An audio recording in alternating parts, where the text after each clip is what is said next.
Hey Agaho guys, this is week 5 of the GBA, and last week was probably the low point of my GBA career. Not so much because of the outcome of the match, 2-0 loss to one of the best players in the league, pretty good buddy, is, not really what I was all gloom and doom about. What I was all gloom and doom about was the way I was mentally during the game, to where I somewhat checked out and got seriously fazed and rattled by what was going on. That is not something I tried to do, and that needs to never happen again. And that starts this week because we got another division game. We are winless in the division, 0-2. That's actually only 2 losses, or division losses. So we're going to be trying to pick up our first division win here, and we got to go through the Detroit Steelwings once again. Rematch from week 2. CrimsonCBAD coming back at us again. We are currently his only win, which you'll recall was the unfortunate Thunderbolt paralysis on Mega Charizard by Jolteon that, according to many, would have resulted in a, had that not happened, resulted in a 5-0 victory for us with a Mega Charizard sweep. Potential Sableye Confuse Ray shenanigans notwithstanding. But anyway, so Crimson's back in 3rd place in the division. Can't get any higher, I think, than... I think he may be stuck in 3rd for this. But he can make some headway back. We can see the division lead to John if we lose, so we're going to be trying to not do that. Look at what he's got right here. We got, actually, we got a pretty good mix-up here. We got returning, we have Gothitelle, Jolteon, and Clefable coming back. But new guys coming in, we have Rhyperior, Feraligatr, and the new pickup coming out of the woodwork is Kecleon, which he dropped Claydol for, rather, which I found rather odd because Kecleon is still an NU. He had an extra NU in the form of Weezing, and he had 60 free points, so he could have upgraded to the Claydol to a UU of some sorts. Kecleon is cool. I think it's a pretty good NU. I would not be surprised if someone picked it next year. Admittedly, I'd rather have something like a Heracross. I would definitely have been more afraid of something like a Heracross. So, I wasn't really sure what to do to prepare for Kecleon other than, well, it's got stab priority because Protean, but everything on my team outspeeds it. So, I think we'll be okay. So, that was how I was going to handle Kecleon. Not appearing, we have Mega Beedrill, Chandelure, and Sableye will not be rejoining us.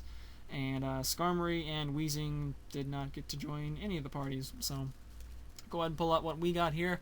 And we have quite a different team here myself. You can see we still have Aggron, we still have Mega Charizard down there. Lucario and Nidoking kind of swap spots. And then the other 3 are brand new. We got Togekiss, Nidoking, Zapdos, Vaporeon, Boss God, and Mega Charizard. So start at the top, I guess, as usual. Togekiss, this is the first time I've actually got to bring Togekiss to a game. I love Togekiss, I just have not found opportunity to bring it yet. So, Togekiss is kind of my Mega Beedrill check, as with Scarf it'll be able to outspeed. It is timid max speed, so it will also be able to speed tie with Chandelure, had that been brought and been Scarfed. We'll also be able to beat out a +1 DD for Alligator and hopefully get it taken down with a couple air slashes. What makes it a little bit wonky is that air slash is actually its only attack. It is max special attack as well, in order to pretty reliably one-shot Mega Beedrill, I think. Definitely with rocks. And yeah, its other moves are a little bit odd, although not that odd considering some of the other stuff. Trick, which is, Trick Scarf's pretty common. We also have Defog and Heal Bell, so I still wanted to make sure we had some kind of backup just in case Charizard got paralyzed. Likewise, I did not really want to lead with Charizard this time, so therefore, I want something that can get rocks away should that be a thing that comes up.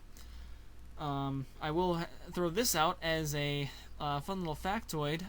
So far, I think 3 teams have brought a choice defogger to games, that being Hank against me with Latios, Steve with a Scarfed Latios with Defog, and I believe it was Geo with a choice banded Defog Scizor.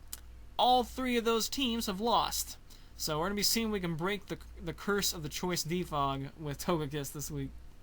Next up, we got Nitto, who did very well for us last week. Kind of came in and saved the 6-0 pretty much. He's going to be having Hasty Mix this week, though. And I believe I actually was able to get a 29 defense IV on him, so he's almost flawless. So I'm pretty okay with that. He's only missing 1 point of defense level 50. Definitely acceptable. He is hasty enough to he is hasty enough to outspeed a max speed Chandelure. Of course, Chandelure is probably gonna be scarfed if he brings it. Of course, also gets him ahead of a Feraligatr. And he has enough attack EVs to do 75% minimum to Chandelure, assuming it has no HP investment. So if we can get rocks up, then Chandelure can be killed. Scarf Chandelure can be killed off Sucker Punch. If it's not scarfed, then of course we have Earth Power. His stab is gonna be mixed. He's gonna have physical poison jab and then special Earth Power. So special ground, physical poison. That was the route I wanted to go. The main reason I wanted to go with the special on the Earth side is actually the guy he's nearest to on the icon on the screen there, Rhyperior. Earthquake was going to do alright, but Earth Power is going to do pretty much the same damage, and Earth Power is going to hit Rhyperior considerably harder. So we also have Thunderbolt to take on Skarmory if for some reason he brought it, as well as do damage to the Gator over there, and then of course Sucker Punch as you see. So Zapdos, this is pretty much everyone on this team is going to have something they can do about Gothitelle. If you recall, last time we had Blissey with Shadow Ball to get some special defense drops, maybe get a crit, which it ended up getting at the end. This time we're gonna have not that. You'll see over there to the right. But let's go and talk about Zapdos first. We do have Toxic Stall on Zapdos, pretty much a full-on Toxic Stall-y silliness. We do have an electric attack this week in the form of Volt Switch, so that we can switch out of Gothitelle should we need to do that. And it's pretty much what Zapdos is this week. Otherwise, I believe it's actually mostly specially defensive. In fact, I think it's full specially defensive with some speed. I believe it outspeed. Also, it does outspeed Chandelure. It is actually timid nature to outspeed Chandelure. That ended up to be the optimum nature to outspeed Chandelure and still have enough bulk left over. And I believe it's specially defensive to take on hits from the Jolteon and maybe PP stall him out with pressure, because Jolteon doesn't get Calm Mind, unlike a certain other thing from last week. We also have Vaporeon, kind of the Blissey replacement. It kind of has general Vaporeon stuff, Scald, which will be very effective against the Rhyperior. And it's actually... And you can see that we also have Baton Pass. We also have Speed EVs. I believe it's enough speed to outspeed Min Speed Skarm. And the reason for that was kind of twofold. First off, if he tries to Gothitelle and lock in Vaporeon, I can Baton Pass out anyway. Unless for some reason he's faster with Taunt. But I figured if he's got Taunt, he's probably the slower one. It is actually a speed tie between Vappy and Gothitelle, so he might have put some speed in there. Alternately, if he is a fast one that's going to be choice locked into something like, say, Energy Ball or Thunderbolt. Not Thunderbolt. That is potential. Come in with Charizard and set up some Dragon Dances. So I figured that would be okay either way. Otherwise, we got Wish, Protect, and Scald, General Vaporeon, Malarkey. And I believe the defenses are actually kind of all over the place. It's kind of a mixed defensiveness this week. And I think 52 speed EVs. Whatever it was for Skarmory. Aggron has a little bit of an interesting set this week. He is still the boss god, which means Adamant Life Orb. But this Aggron plays with action figures. Now, you're aware of a move called Substitute, wherein a Pokemon plays with dolls. It's not a very manly move. It doesn't fit Aggron very well at all. So Aggron plays with action figures. So when you use the move where you take 1/4 of your HP and you put out a decoy, that's called action figure when you use it with Aggron, because it's not a substitute doll, because Aggron doesn't play with dolls. So just making that clear right up front. And we also have Stealth Rock. Aggron's actually going to be our Stealth Rocker this week, because we are not bringing Blissey, and mostly because of Gothitelle, and because I do not want to freaking run Shed Shell. That's such a wimp item. Good grief. So Aggron's actually got Stealth Rock this week, and because I needed all 4 moves on Nitto. And then Charizard. Now Charizard, this is the exact same Charizard. It literally is the exact same Charizard. I did not change it one little bit. I thought the set from last time was fine. It's just that he got paralyzed. So this time we're going to try to not get him paralyzed. Maybe try to set up on a Chandelure, which ends up not getting brought, so oh well. But either way, it's still an adequate Charizard set, so we're going to bring the same thing again. A little bit of thing that we might be able to do actually, and something that I kind of thought I might do, is you actually use Vaporeon. Yes, I see Jolteon is right there. Actually, this is why I put some special defense into Jolteon, or into Vaporeon, is so that Vappy would be able to, you know, sure, hey, what's going on, Jolteon? You know, allow Jolteon to come in here, and then Baton Pass, you know, as it baits in a, you know, potentially choice Thunderbolt, lives it, and then gets a slow Baton Pass into Charizard, who, assuming he doesn't get paralyzed again, might be able to do what he was supposed to do in week 2. So that was sort of a backup plan as well. Other than that, we kind of, you know, have Baton Pass. Wish was a thing that might be able to go on. We'll see. I think Hank was able to pull it off successfully with Umbreon into Tornadus T last week, so we might be able to do something similar with Vappy going on this week. But we have talked for about 12 minutes of team, so let's get into the game. Right, so Yasai got down pretty low on deciding who the lead was going to be. Zapdos, of course, always an option because Volt Switch is cool, but if he let out with Rhyperior, tried to get up rocks, that would not be very good at all. Charizard did not work out very well last time, so and it looks like he predicted that maybe anyway. So we're going to lead out with Niddo because it's either going to outspeed something or it's going to be Jolteon, in which case we've got specially defensive Zapdos and potentially Aggron, you know, if it's going to have some sort of a, you know, hidden power going on, we can go from there. But it's Clefable, so cool. However, Worrywart Cooper is like, what if he's like max bold and he goes for counter again? You know, Poison Jab doesn't quite have the firepower to kill it from full. But then I kind of slap myself and I'm like, Cooper, first off, most Niddos are special, so he's probably going to expect Sludge Wave. Second off, you have an offensive advantage right here, right out of the gates, because of this good, favorable lead matchup. Use it and put pressure on the opponent's team. So that's what we're going to do. So go for it. We're going to go for Poison Jab as Rhyperior comes in. And of course not going to do very much because it is 4x resisted. But it does do around about 5%, which is actually notable because if he is not specially defensive invested, I believe Earth Power does around 95% minimum, so that's very appealing. It's also one of the major reasons I ran Earth Power over EQ.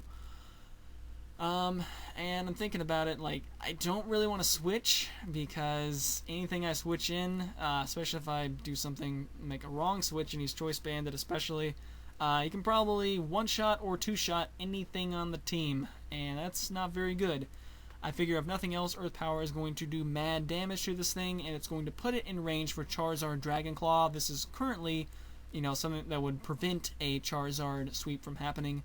So if I can get that thing really, really low and get it in range for Charizard, then if nothing else, that's good. Might just kill it outright. That'd be good too. Here comes Earth Power, and Rhyperior goes down. So awesome. Nidoking has got a kill, and we are not even 3 minutes into the game. So great lead matchup going my way, and we have now converted that into an early game KO. This is pretty cool.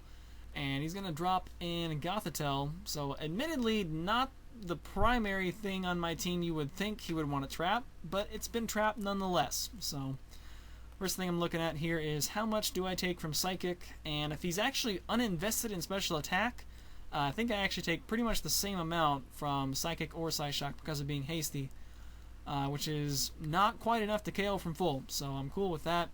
If he wants to be, you know, specs or whatever, then I guess we can well do. But I'm just gonna stay in and poison. Obviously, I have to stay in. We're just gonna Poison Jab. I don't want to Sucker Punch because he could do some sort of status category stuff, and I'm not really feeling that. We're just gonna hit him on the physical side, so we can't do Calm Mindy stuff, and see how much damage we can do. We outspeed. We get a nice 60% off with Poison Jab, and he proceeds to Trick. And I have to double take here. He tricks me a Scarf, but he was slower. So after the game I did some looking, and it looks like Goth actually needs about 100 speed EVs to outspeed this Niddo, so okay. But we did about 60% with Life Orb. And quick calc, changing the item, reveals that Scarf Nitto with Poison Jab should deal the remainder of the damage. I actually have the option to switch moves here, I believe, because I did attack before I got the choice item, but Poison Jab's what I'm going to go with regardless. And yeah, now I have a Scarf Nitto, so that's pretty cool. I get to use a Life Orb Nitto and a Scarf Nitto in the same game. Haven't been able to do that before, but we've done it now, and Nitto does pick up the requisite 40-ish% on Gothitelle, so Nitto notches a second KO. Very good lead-off Nidoking going on right here. Nitto's kind of going ham, and he's got a Scarf right now, and he's going to be outspeeding this Jolteon. So we could hang back with Scarf Nitto again. I kind of talked about this at the opening. If it had been Jolteon, I probably would have just went into Zapdos or somebody and try to finagle around, but now I have Scarf, so now I'm going to be able to, outspeed this thing, which I check how much damage I'm going to be taking from a modest specs, max special attack, HP super effective, ice ground, whatever it's going to be. And it looks like it's going to max out at about 97%, which I'm still at full HP, thanks to, Life Orb, Sheer Force shenanigans going on. And I'm just going to be content to just stay in here and Poison Jab and just get some mad damage off on this thing. So that's what we're going to do. Does get some mad damage off on it, and here comes Hidden Power. And we do indeed survive, so neither of us crit, so no hacks so far in the game. That's good. And I'm in position to outspeed and KO him, or he can switch something else in to potentially get to it KO'd by Poison Jab. So we're going to check and see, based on how much that did. That looks like it's obviously not quite 97%, still got a little bit of red left. So we're going to be checking the exact number there. It looks like it's going to be Timid Specs, which probably is a waste of time to calculate, since I'm probably just going to go ahead and kill it off right here anyway. But we do confirm that it is specs damage on that, so just in case he were to switch it out and preserve it, now we know. So, but he does not do as such, and Jolteon is going to go on to Poison Jab. So Nidoking going ham, not even 9 minutes into the game, lead off Nitto with 3 KOs. My goodness, what a free agent pickup Nidoking has been these past 2 weeks. 6 KOs so far, but I think I'm actually going to let Nitto go down here because this thing's going to have priority. Clefable is not going to be one it KO'd by a Scarfed Poison Jab, and Kamina, Feraligatr, it's going to be nicknamed Kamina, but Feraligatr's probably going to have Aqua Jet as well, so too much priority and not enough killing power for Nidoking. Don't really think he's going to have anything left to do in the game. I could switch out Preserve him for differential, but I'm up 6-3. I just really don't want this Kecleon to do anything silly, and even give him a maybe try to get cheeky setting up Stealth Rock or something. I just want to make sure that we limit and curtail any kind of hope that Crimson has at a comeback in this game. I got this big 6-3 advantage. I intend to press it and just make sure that nothing crazy happens. Someone just get a safe switch into something and just let King go down. So in the end, after a lot of deliberation, that's what I decided to do. Goes down to Fake Out, and we also see Life Orb damage on this Kecleon, so that's pretty nice. We're going to proceed to drop in Aggron. Now, Aggron has Iron Head this week. He does not have Heavy Slam, which is a one-shot on Clefable. Main reason being that Iron Head actually can deal damage to Rhyperior, whereas Heavy Slam does not do very much damage to Rhyperior at all. And our only attacks are Head Smash and Heavy Slam, so yeah. We're going to we're going to set up an action figure right here. Throw out an action figure in front of Aggron to see what this thing wants to do. I figure, you know what, if it's going to do some kind of priority stuff, we will get an action figure up anyway. Aggron, of course, does have 180 base defense, so even though it's stab, the priority might not do very much anyway. So he's going to switch out and run away from Aggron, but we're going to put out a action figure right now against the Kamina Dial, which comes in now, and I think you guys know what's going to come next. It's going to be a Head Smash, and hey Tom, accuracy EVs, and apparently speed EVs too, because we outspeed a Feraligatr, and it proceeds to Scald. But, notable there, as the action figure fades away, is that Feraligatr lived a Head Smash, Amoonguss did not. So, let that be known that Feraligatr is apparently a better wall than Amoonguss. So we're going to finish up with Iron Head here, and the fact that I went sub on the Switch is actually very notable because of that, I was able to see that I outsped. If I had Head Smashed on the Switch and then, that happened, then, well, I wouldn't have known that I would outspeed and be able to Iron Head. So, here, about 80% of the reason I put Action Figure on Aggron is because of Clefable using Counter the previous time. Go figure, it actually brought Counter again and actually used it, and I can't believe that actually worked, but it did. So, now we have a freebie here, and we can Iron Head here. It would have been pretty cool if we had Heavy Slam, because then we could one-shot Clefable and still have a sub up for something else. But as it is, it has worked out adequately well. I don't regret bringing Iron Head because the Rhyperior did get brought.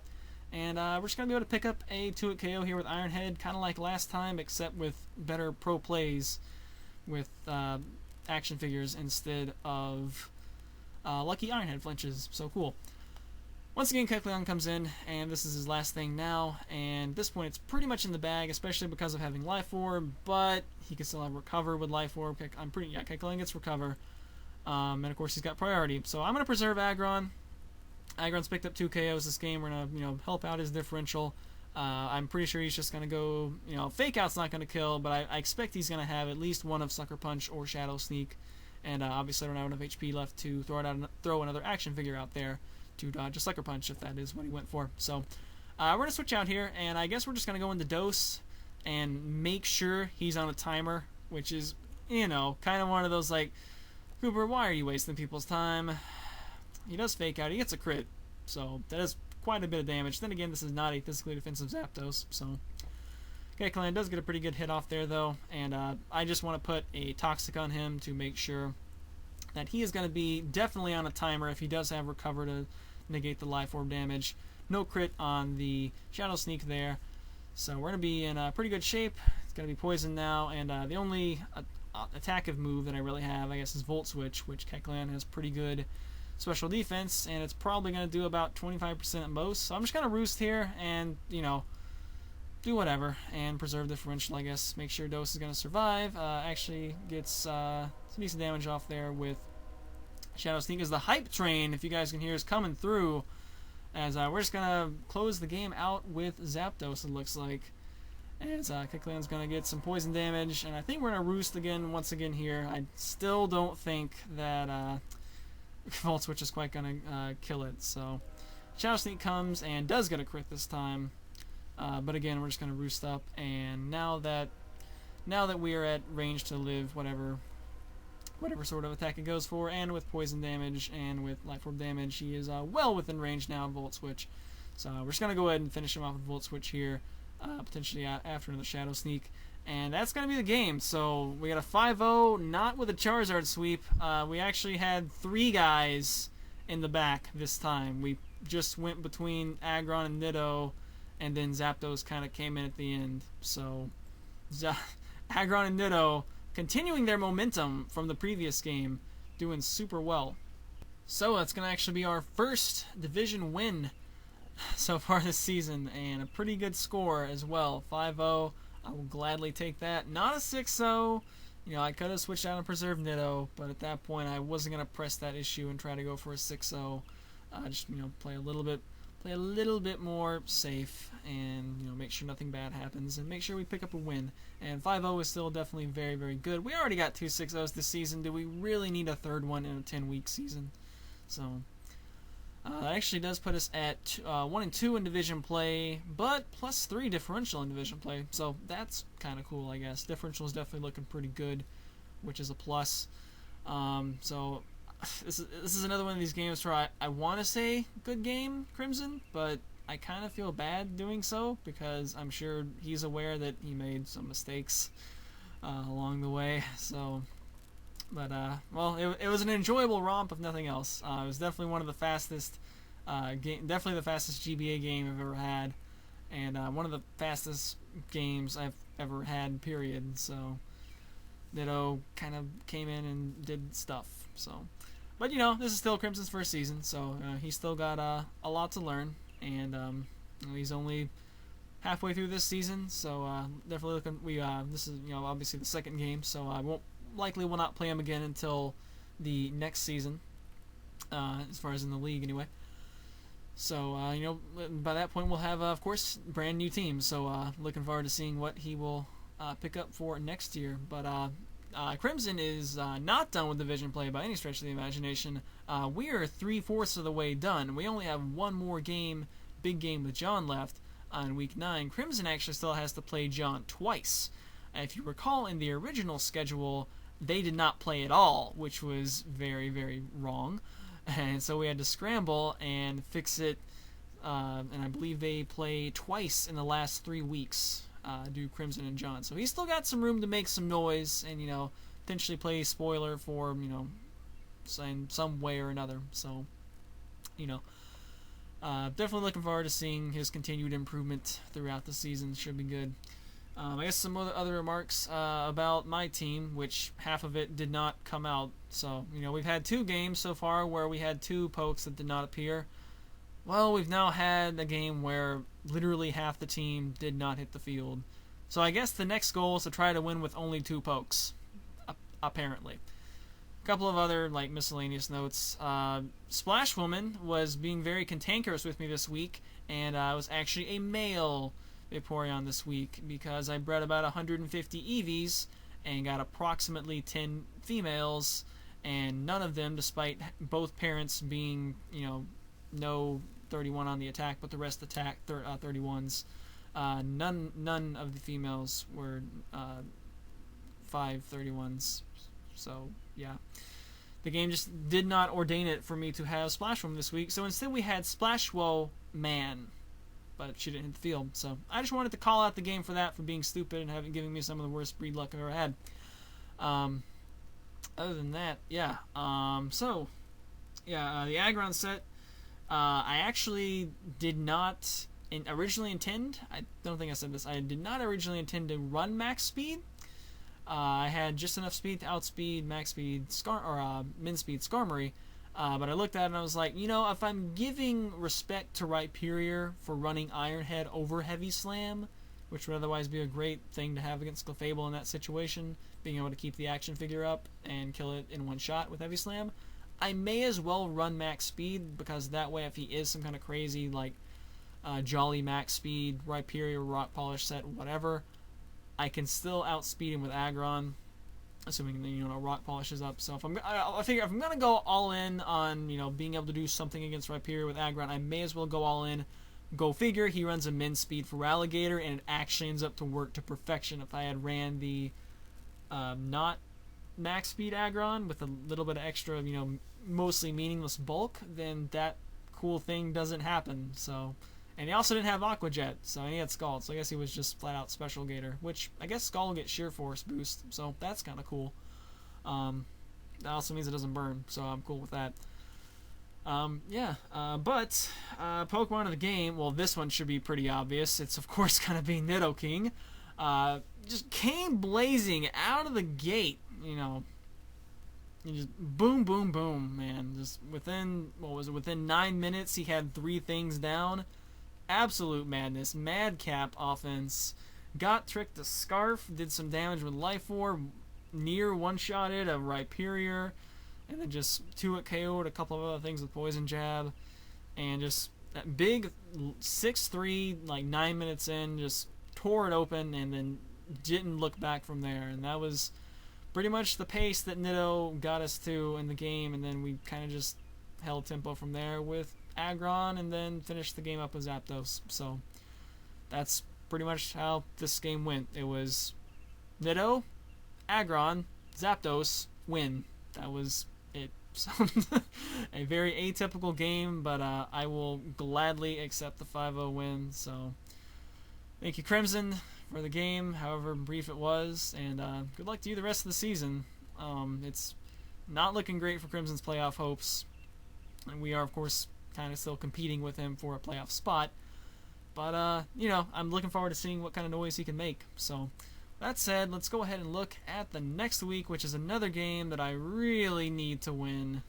We will be playing the Long Island Regirockies, another new team, that team that's named after a AA softball team or whatever it was.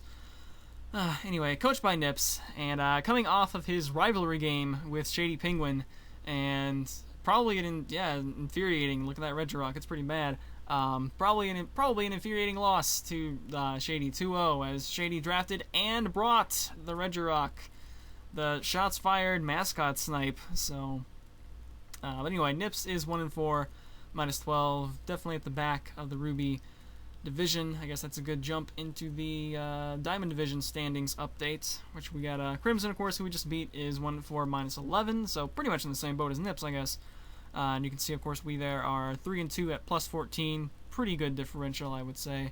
And so the big question is, what happened to John, who came into the week at second and had the potential to catch me, but not if I got a 5-0.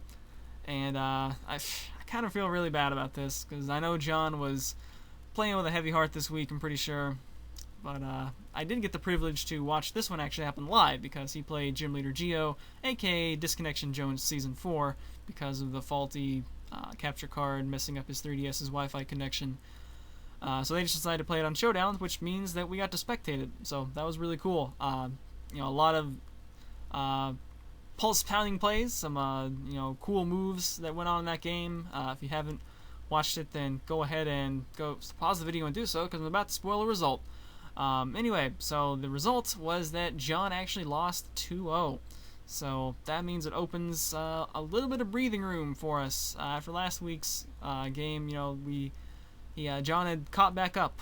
We had the chance to go 2 games up, and instead it was back to pretty much even keel, only 4 differential ahead. But after this week's games, we are 1 game up, and we are 11 differential up. So that would mean just some crazy scenario where if the season ended today, but John and I still played, you know, 1 more game to see who won the division, he would have to 6-0 me, because of the 11 differential gap right now. So hopefully we can just keep padding that differential next week, because we might well need it, because this is going to be our week 6 game, and then after that we've got a couple of teams with, well, better records than 1-4. You know, not to look down on anybody or underrate them, but we got Mulvone, currently 5-0, Dan, currently 5-0, John again in week 9, which is quite possibly going to decide the division.